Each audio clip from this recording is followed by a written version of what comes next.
You're listening to the Savoir Faire audio experience. Are you ready? The Savoir Faire experience is your guide to everything that has to do with lifestyle. From dating, rides, style, and entertainment. All brought to you by the editor of Savoir Faire magazine, Robert White. Anything goes on this audio experience. So, let's go. It's still the best.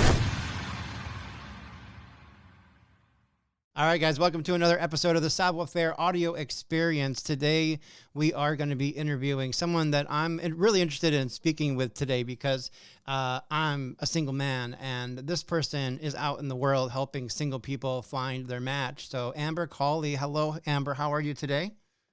I'm great. Thank you for having me. Yeah, I really appreciate it. I have a lot of questions about the dating world, but I also really have a lot of questions about what you guys do at Found Matchmakers. So if we can start this, maybe you can just give me some basics about what Found Matchmaker is, the service, and how you guys are a little bit different than everybody else. Great. So we are a smaller agency that focuses more on the transparent aspects of matchmaking. That being said, it is known or kind of taboo that matchmakers use a lot of gray areas or snake oil salesman tactics, right? Okay. So, which I've seen in previous firms that I have worked at and other things. So going forward with Found Matchmakers, it is more of a transparent approach, which means we are not over-promising, a 10,000 plus database of women or men, because you're not going on 10,000 dates. So that's irrelevant to you. Yeah, men can't afford that either.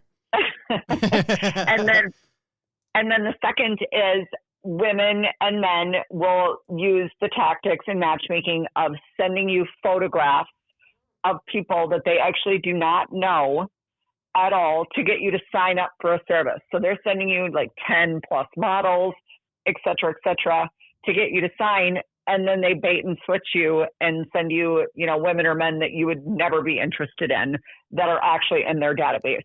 So our approach is much more transparent.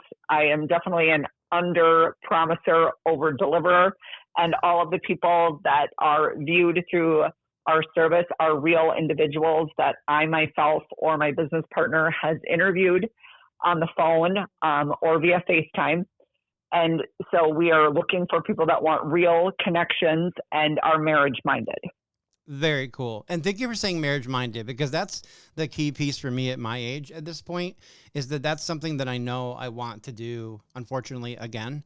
And so it's really tough to find. The landscape of dating is very difficult.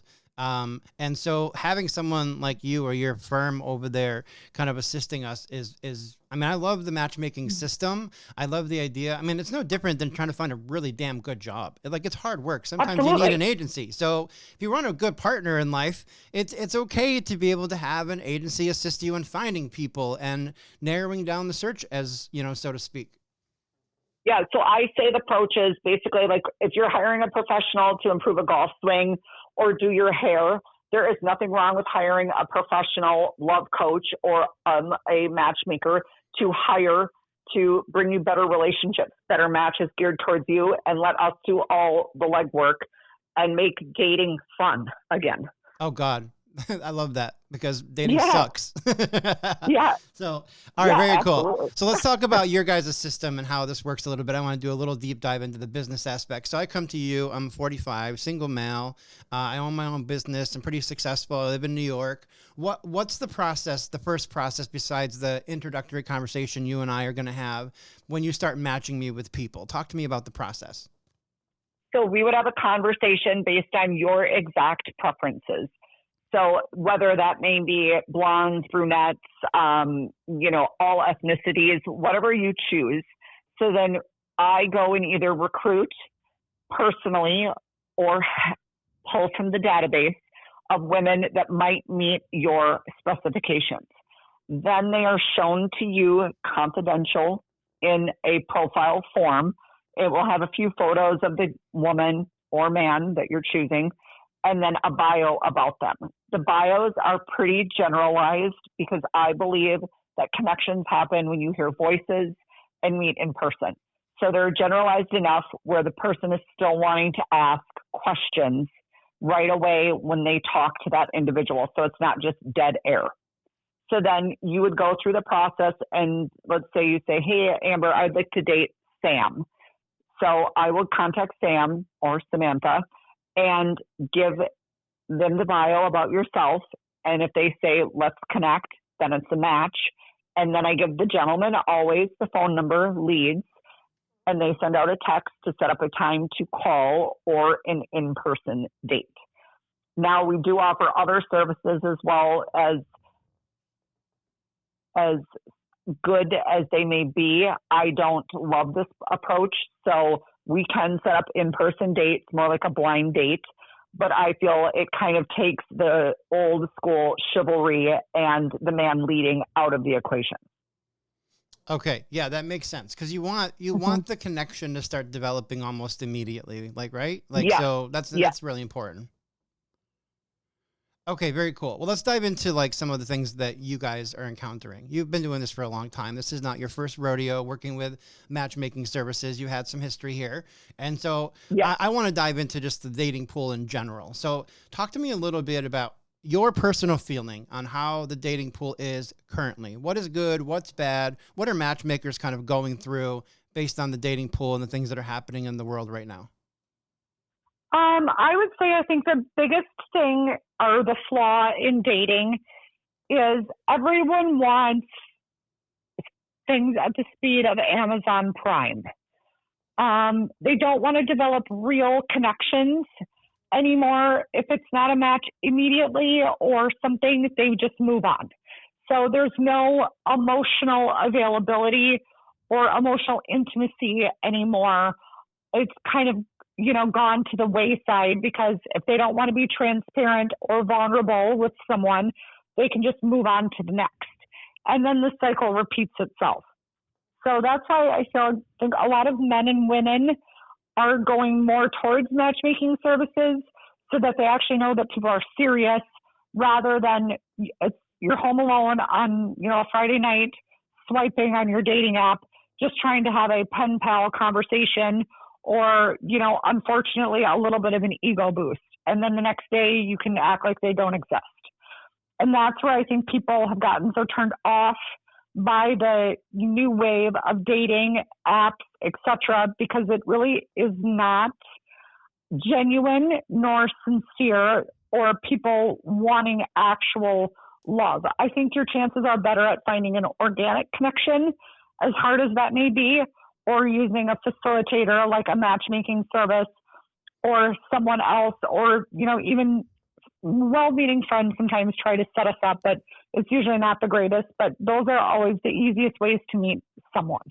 Yeah, I would agree with you as far as the dating pool goes. And my advice, like that I talk to a lot of people about in this category, about like online dating in general, right? Every platform, doesn't matter which one it is. It could be Match, it could be Hinge, it could be freaking Tinder, whatever you're on.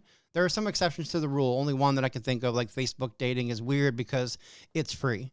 But everything else is a business, guys. Like it's 100% a business. So these people are going to bait you to get on these platforms with very unattractive people that probably aren't on their platform. Some model they hired to do the promotion, to drag people in or whatever. And then you're going to sign up and you're going to spend $25 hoping that Jennifer from the commercial is going to be there. And she's just not.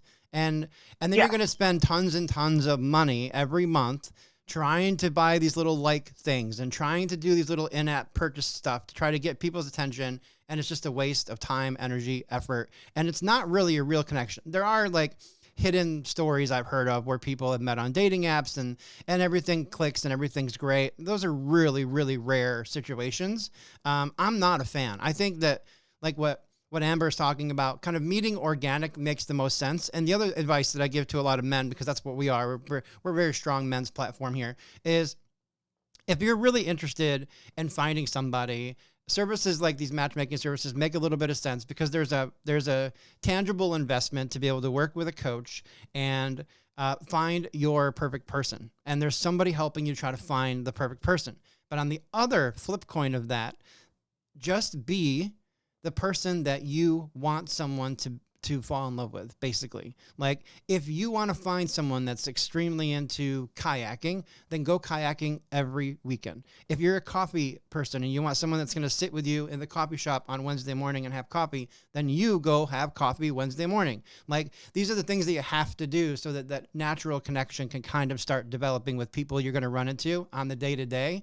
You'd be extremely surprised how many people meet organically based on just living the life that you want your partner and you to have, and then just running into them by accident. Yep. You'll see them all the time. It doesn't matter where you live, too. I figured this stuff out a little bit. Like, I'm a small town boy. I grew up in a small town where I knew everybody in town. I still kind of know everybody in town.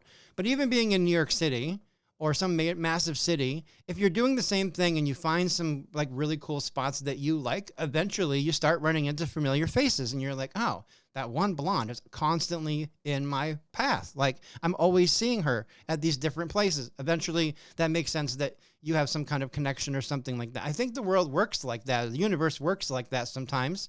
But if you don't have the urge to go out and do all these things and you just want to find someone good, then you call Amber, right? So, but I mean, that's kind of the natural aspect of it. The dating apps are such a ripoff to most of, I mean, they've turned the love into a commodity, and it should not be.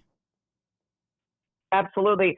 And then that kind of goes back to, if women want to find a certain man or vice versa, you could kind of say hang out in places that they would like to go, like, let's say a golf course. But if you really don't have any interest in golfing, at some point that's only going to harbor resentment towards your partner eventually. So it is best to go to like places that is your daily routine, and hopefully, a kismet connection happens during one of your daily routines. And, it really is that easy. It just, a lot of people do not pay attention to those, signs, or let's even say manifestations of, inviting love into their life, right? With the busy day-to-day stressors, they're really not looking for it. So people just are wanting love. They need to start looking for love. Absolutely. Completely understand that too. Let me ask you another question. And this is kind of interesting because of your industry, right? So obviously like in I don't want to compare these two things, but this is just an example. Okay. So in retail, basically someone comes in, they want to buy something, and you just realize like, this is definitely not the product for you. And they won't let go of it. Like they just over and over, they're like, this is what I want. This is absolutely what I want. When someone comes to you and says, I'm looking for very specific stuff, maybe a specific income, specific look, location, how are you kind of working around people that like, can you open your horizons just a little bit more and let me show you some other options that are just as good? How do you work around that stuff? So those types of people are really not ready for love. Love has no bounds, right? Love is not a checklist. It is not a 401k.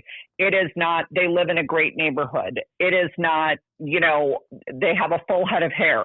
Love is a chemistry or chemical reaction between two individuals. I love that definition. And so many people overlook, again, those universal signs, because they have this, grandiose checklist in their head that is usually overly superficial, for one. So that usually tells me that they need a little bit of inner work on themselves to be comfortable in their own skin, and again, be open to finding love and a true connection, not a connection that makes sense to other people or, the world. It's what makes sense for you and that other individual. And that's how I would define love. Okay. So I love the definition. How do you tell somebody this? Like, a woman comes to you, she has a very specific type. Let's say it's something very artificial, like, oh, he's got to be 6'3", he's got to make, $1 million a year. What's your approach to letting someone know that you're not ready for love if you have a checklist? How do you tell the people that? So I kind of ask them why those are the parameters, right? And then it kind of ends up being something of a childhood issue or a first love.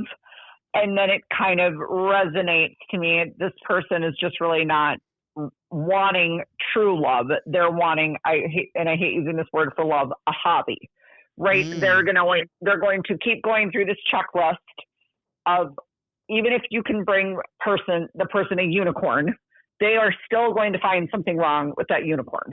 Yeah, that's not nice. because it's truly them.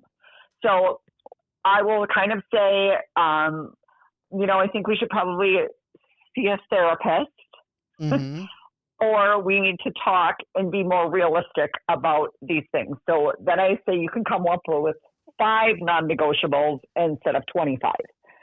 Then there are people that I will talk to, and I just will not take them on in good faith because they're just truly not a matchable individual based on this, again, superficial checklist that they're coming up with.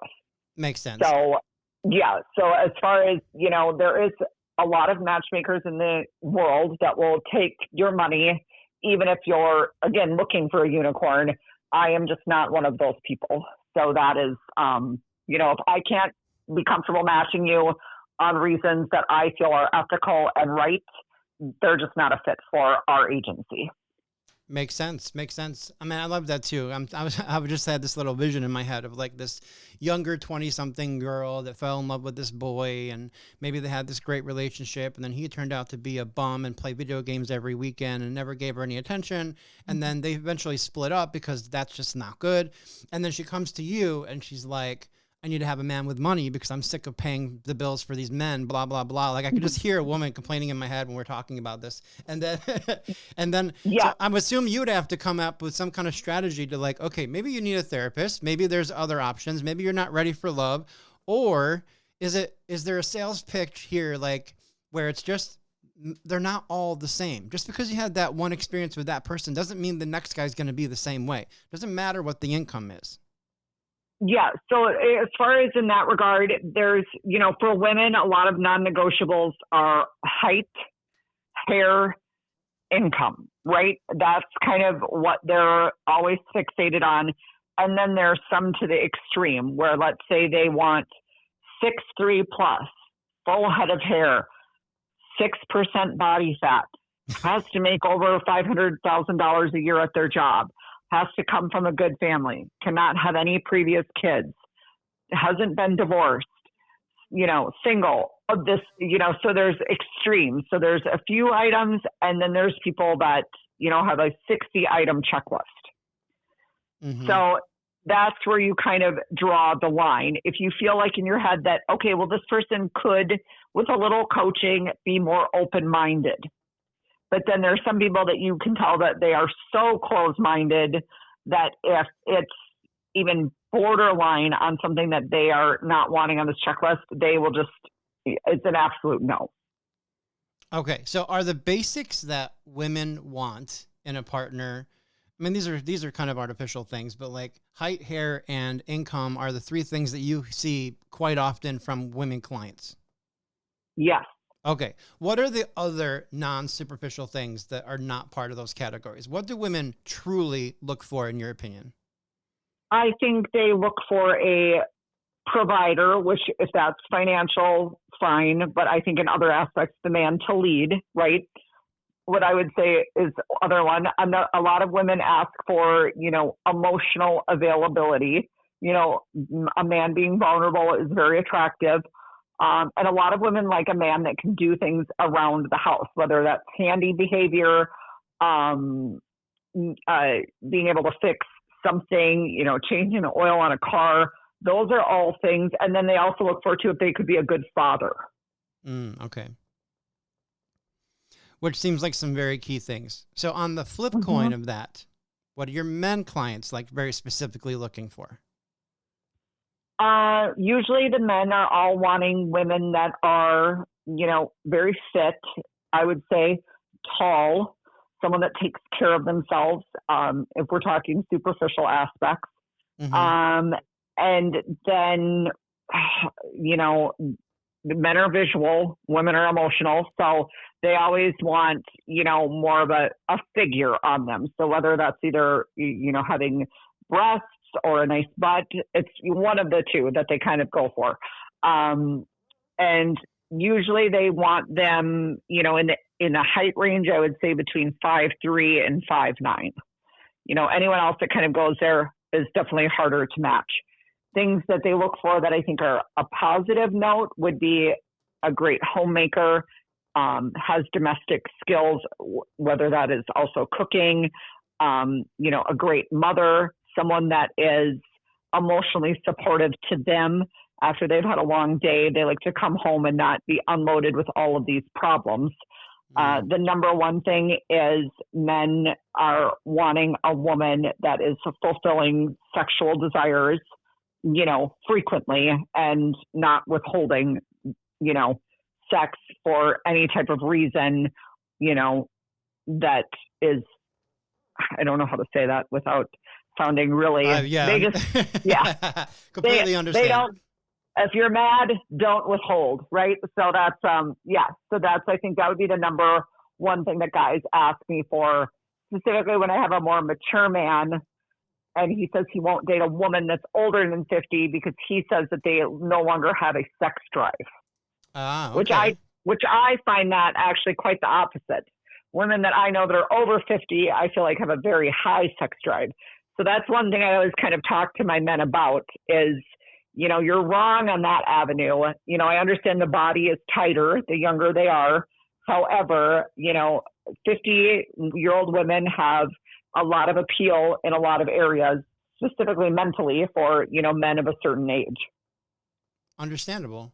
I mean, it kind of makes sense. I mean, not to play at this a little bit, but it makes sense. Why would you take your car to a grocery store and have someone that bags groceries work on it when you can have someone that's a mechanic do it, right? So experience talks a little bit in the bedroom. It does. Okay, completely understand. So on the topic of this, and not to dive too deep into this, but I just think it's like a very unique thing between the difference between men and women. Obviously, you said men are very visual, women are very emotional. I think we kind of feel that in like common everyday life. But the sexual drive for a man, like, are you seeing a difference between like 45, mid-40s, mid-50s wanting someone younger than him compared to older? And then do women want someone older compared to the same age? What's that age weird thing with the age thing? So I would say a 15-year swing younger for a man is okay. I would say a 15-year, maybe even 20-year swing older for a woman that's trying to find a man is okay. Anything kind of in between that or over that, I think is, I don't want to say ridiculous, but you don't have any common interest. If you're driving in a car and a song comes on the radio, if you both don't know the song, you're clearly, just not on the same page in a lot of levels in life. And it's as simple as that. Yep. But I would say the age gap, I have had people ask for 30-year age difference, et cetera, for various reasons.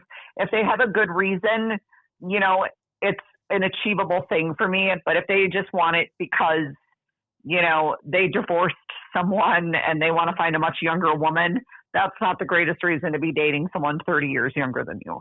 Yeah, that makes a lot of sense. Very cool. Yeah. Well, this is very knowledgeable. I love like speaking with people like you and talking about, dating and a little bit of the sex category. But from a professional perspective, obviously, as a matchmaker, you run into so many unique things. Is there any like little success stories or even failures? Maybe we can tell one of each that you've kind of encountered that other people should know about. So I would say the best thing is to not pursue a matchmaker based on a specific individual. I have had people reach out to me that they've had like an Instagram crush or a Facebook crush. I've gotten contact with the individual, they're flattered. Everyone's always flattered when a matchmaker reaches out to you, right? So they went on a date now and it just wasn't a match. And I mean, this person was like head over heels for this individual. And, it was a very big disappointment when I got the feedback and that person just was not interested. Right. Yeah. So I think that's one of the, interesting kind of disappointments in that regard. Occasionally we will get a date going on where the woman doesn't look exactly like their photos. So we've gotten a lot better about that, of FaceTiming clients, again, to try to get that transparency through that, I verified, what her body looks like, etc. And then the success stories is a lot of times I'll set someone up on a first date or know specifically when I'm on an intro call with someone in my head who would be a good match for them. And I set them up and they are still dating to this day. I love that. So what's the longest relationship that you've been a part of? Right now I have someone going on 3.5 years. Okay. So, and they actually just got engaged right after Thanksgiving. I love that. That's what I'm talking Well, that's about. good. Yeah, that's amazing. That's so cool. I mean, it's so. Go ahead. Go ahead. Nope, you go ahead. A lot of our clients are two of a little bit of older age for the most part. I have been getting a lot of younger clients in recent months that are in their 30s, but a lot of the clients have been married before. So they're not necessarily looking to be married again, but they just want a fulfilling long-term relationship. So for me, that is still a success if it doesn't lead to marriage and they're just, happily coexisting, for eternity, is also a success in my book. Yep, I would agree with that too. Being successful at dating, it really just means that you found your person. That's really the end game in most of the situation. And not all of us can handle it by ourselves. Like, obviously, we talked about a lot of different ways to do this very organically.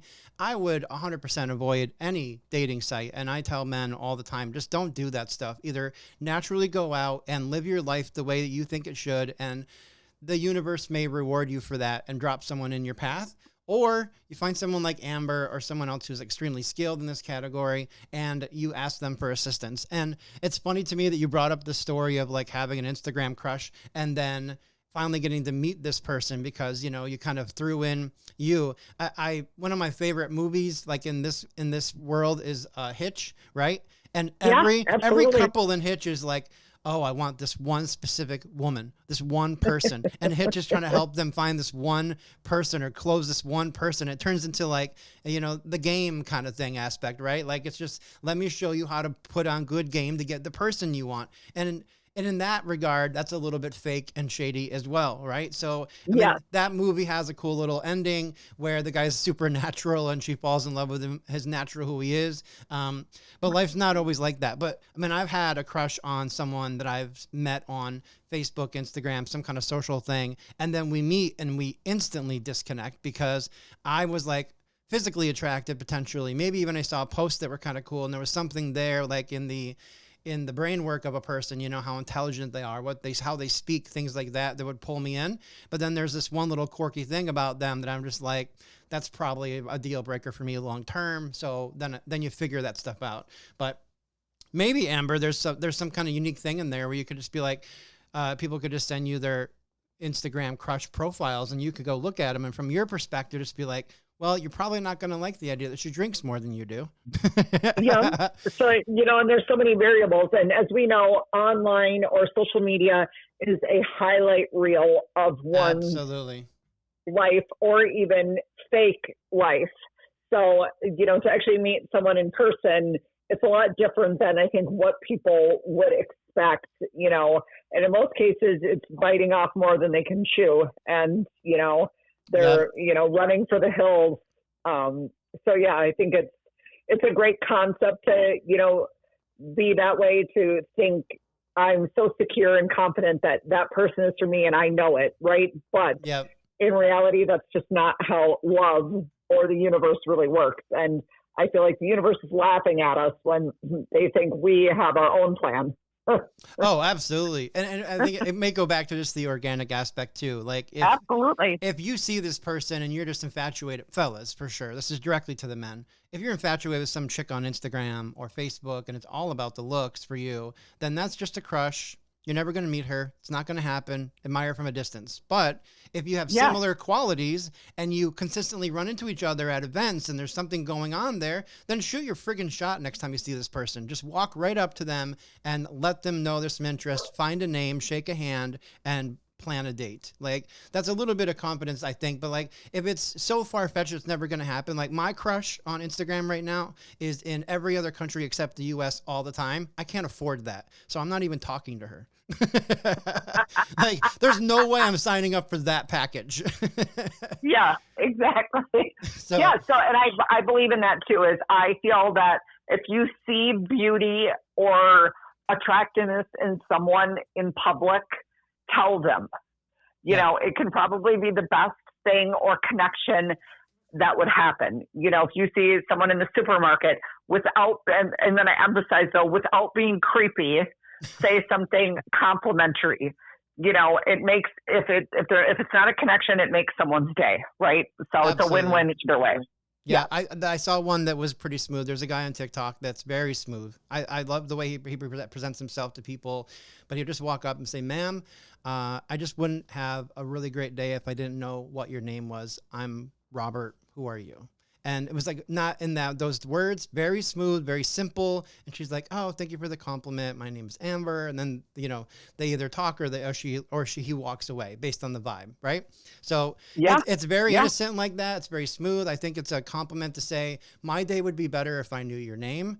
I think that's very, very cool to say to somebody because it's obviously going to highlight them a little bit too. So, well, Amber, I'm glad we were able to connect. I really appreciate the conversation today. Your website again is founder-matchmaker.com, correct? It's actually found-matchmakers.com. Found singular. Okay, got it. Found-matchmaker.com. And if you guys want to connect with Amber or any of her partners, you guys can reach them on the website and go from there. So thank you so much for your time. I really appreciate it. Thank you. I appreciate it. Thank you for having me on. Thank you for listening to the show. Please take a minute to head over to www.savfair.com and subscribe to our publication.